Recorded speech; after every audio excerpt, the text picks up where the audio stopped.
Welcome to the Spirit of Work solo episodes of the Culture and Leadership Connections podcast. If you long to see happier and more humane workplaces and want to reflect on how that could happen, you are in the right place. These monthly solo episodes are based on my book, The Spirit of Work, Timeless Wisdom, Current Realities. The book was written from three complementary sources of knowledge. 1, the sacred writings of the world's spiritual traditions. 2, scientific developments on human behavior and well-being in the workplace. And 3, insightful experiences from business, my clients, and my own work.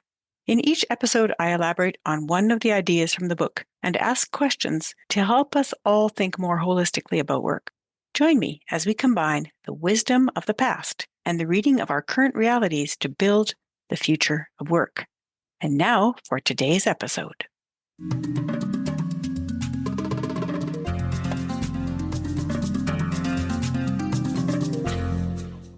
Welcome to Solo Episode 7, Learning about Workplace Wellness from Sacred Texts.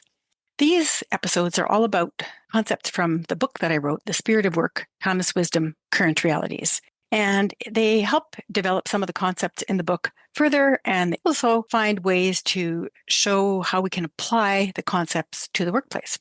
So something that I found most fascinating when I was doing the research for the book was looking for sacred texts from the world religions that could affect how people get along with each other at work. Although there are a few texts that are few and far between about working, most of them are about our relationships with each other, with the world, and with the divine. And this actually makes a difference in how we work and how we approach work. Our beliefs about ourselves and the world and the weight we attribute to the source of our beliefs affect our interactions with each other and the quality of our work. Whether or not we follow a given religion, we are unconsciously influenced by the regional religious cultural implications of that religion. For example, there are Muslim countries, Christian countries, Hindu and Jewish countries and regions, and those teachings, principles, and doctrines have influenced the attitudes that build people's frameworks of understanding for centuries. And that for sure affects how they are in the workplace, especially in terms of what is considered appropriate and what is considered inappropriate. It also affects hierarchy, formality, respect, many other types of things that we hold as cultural truths in the workplace, but which may be more inspired by adherence to or influence of divine teachings that precede them. So here's an example. This one applies to everybody. It's called "Do unto others as you would have done unto you." It is called the Golden Rule, and I'm sure you have heard variants of it because it exists in every religious and spiritual tradition in the world. The Golden Rule requires that we consider other people as equals deserving of respectful treatment. Think about that for a while. It's the Golden Rule, and if it were applied universally, think how golden the world would be. The Golden Rule requires that we thoughtfully consider how our behavior and words impact others. And it requires that we consider this principle as a divine standard towards which we can aspire. So that means when we don't always meet the mark, we can keep trying, and that gives hope. When people believe and feel the Golden Rule as a divine principle, it holds more weight than something that's just a personal preference. The Golden Rule becomes a way for us to measure our own behavior and to hold ourselves accountable, because following it has this responsibility and the weight of a divine imperative. So just imagine the differences to policies, rules, and laws if the Golden Rule were universally upheld. There would be no wars, no extremes of wealth and poverty, no favoritism, no oppression, no starvation. I don't know about you, but that's the kind of world I would be proud to call home. And it sounds like a happier and healthier place to live, learn, and work than the world we all currently experience. So in my book in Chapter 1, I share some of the principles I found from several of the world religions as food for thought to help us improve our own thoughts, words, and actions at work. And I'm going to just highlight a few from Hinduism, Christianity, and Islam. So on page 24, there's some interesting principles about Hinduism that I think could affect us quite a bit. There are 7 qualities of the soul, which I won't go into, and 8 powers of the soul. And I wanted to just highlight the first 3. The first one is the power to accommodate, which is the power of flexibility and acceptance. Interesting, eh? It's a power to be able to accommodate other people. It shows that you have resources to be able to be flexible. The second one is the power to tolerate, by developing the awareness of internal and external influences and not allowing them to control us. Isn't that great? So tolerance, not as putting up with, but developing awareness of internal and external influences, and then ensuring that we are not being controlled by either of them. And the third one is the power to face and confront by facing obstacles, overcoming difficulties, and standing up for justice. Now, that to me sounds like a great recipe for a great workplace. The power to accommodate with flexibility, the power to tolerate by developing awareness of internal and external influences, but not allowing them to control us, and the power to face and confront obstacles and stand up for justice. Doesn't that sound like that would be useful? So now let's look at Christianity. Although in the teachings of the Bible, there isn't a lot written specifically about the soul and the powers of the soul and how that should influence our behaviors, there are lots of examples given in parables. And Christianity's early writers, like St. Thomas Aquinas and some of the others, wrote quite a bit about the nature of the soul. And I'm going to highlight a few of the things that we have from that. So the soul has the capacity to have and to learn from experiences.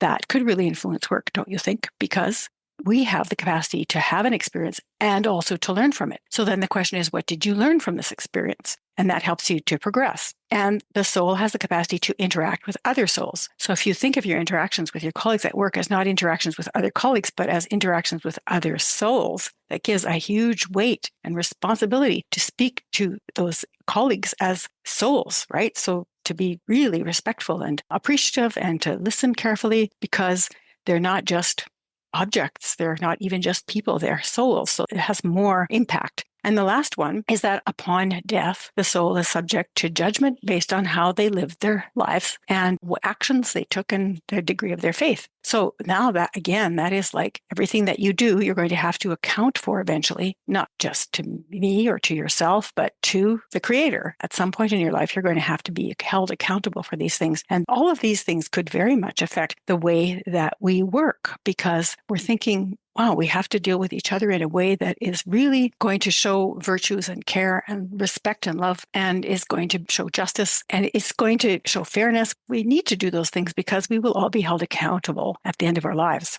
So now I'm going to move to Islam. In Islam, there's some really useful concepts of balancing experience with judgment or knowledge, because you have to have knowledge to be able to make a decision to judge, and action balanced with restraint. So this is the framework. Experience and understanding balance each other, and action and restraint balance each other.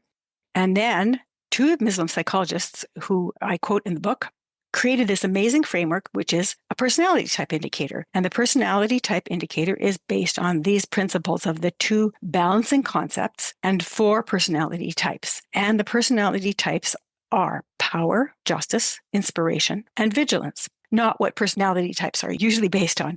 So let me tell you a little bit about this idea. If you have an orientation towards power, it doesn't mean power over other people. It means the ability to move resources towards a goal. If you have an orientation towards justice, and that's your personality primary orientation, you have an orientation towards equity and fairness. If you tend towards inspiration, that means spiritual orientation moving towards innovation, and vigilance is risk avoidance and being concerned with safety. So when you put all of these together, we need all four of those personality types to have a very resilient and excellent workplace.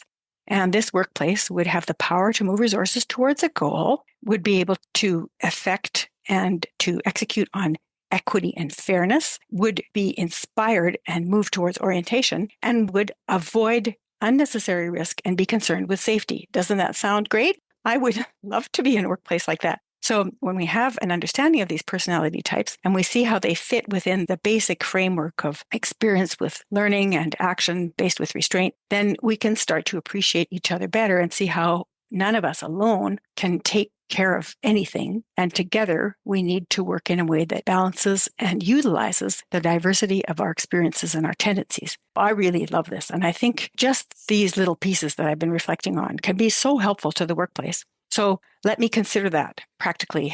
And how could we consider these divinely inspired concepts in the context of, say, a performance review?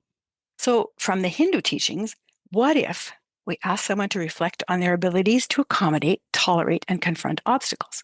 Think about that. Instead of saying, oh, well, how did you do in terms of what such and such a goal? You'd go, how are you able to show flexibility and to see the difference between the internal and external influences so you could make wise decisions? And what obstacles did you overcome? Wouldn't that be an amazing performance review? So now, if we took the questions from Christianity concerning what you experienced and learned from your work and evaluating your own capacity to interact with other souls at work, you could give yourself a report card on your own work behavior and alignment to values and company goals. I think that could work quite nicely. That gives you some measurements that you can apply to yourself individually and that a team can apply to their own progress, self-assessment, reflection on learning, and progress of the soul.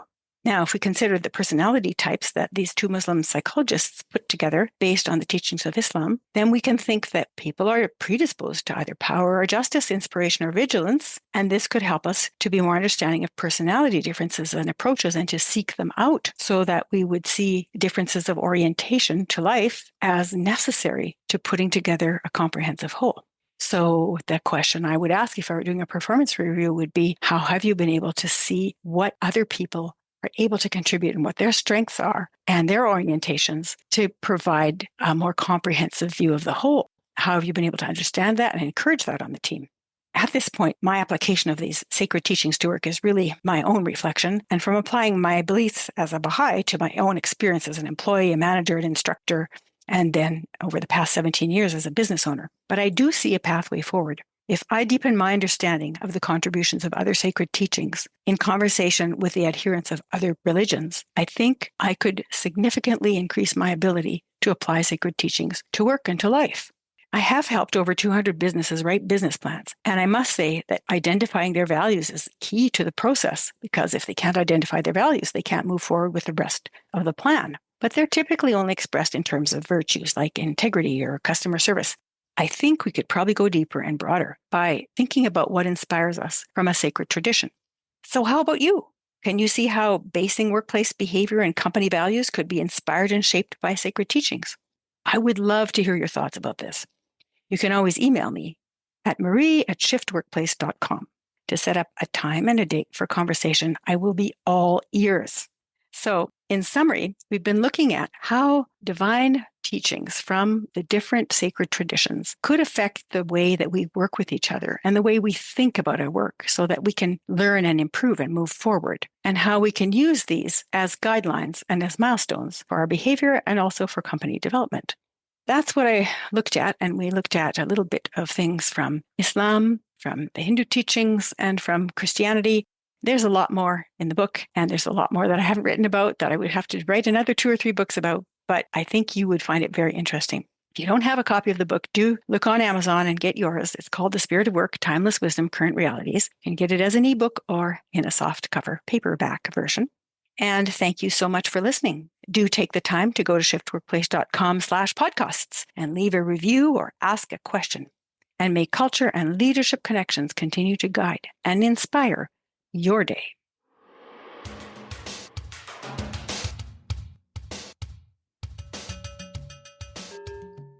Here's a review from Christian Höferle, who was a guest on Culture and Leadership Connections podcast, episode 9, near the beginning. He wrote, "Hello, my name is Christian Höferle. I was one of the earlier guests on the Culture and Leadership Connections podcast on episode 9 as the owner of the company, The Culture Mastery, because of the work we do in cross-cultural training, coaching, and consulting. Marie has a real hand for curating the right guests. So go pick your favorite. Marie is quite good at eliciting information from her guests that they probably otherwise would not share as freely and as openly. So do yourself a favor, check out the Culture and Leadership Connections podcast with Marie Gervais." Thank you, Christian. That was very nice of you. Newsflash. Listeners can now interact with Culture and Leadership Connections podcast by leaving a voice or text message on Fan List. It is a fun and quick way to let me know what you liked, ask a question, or leave a suggestion. I will feature some of the voice messages on upcoming episodes. You might be surprised to hear your own voice, but only if you leave a message, of course. So to leave your personal message or your question, go to shiftworkplace.com/podcast and click on the fan list link to leave it. I can hardly wait to hear what you have to say.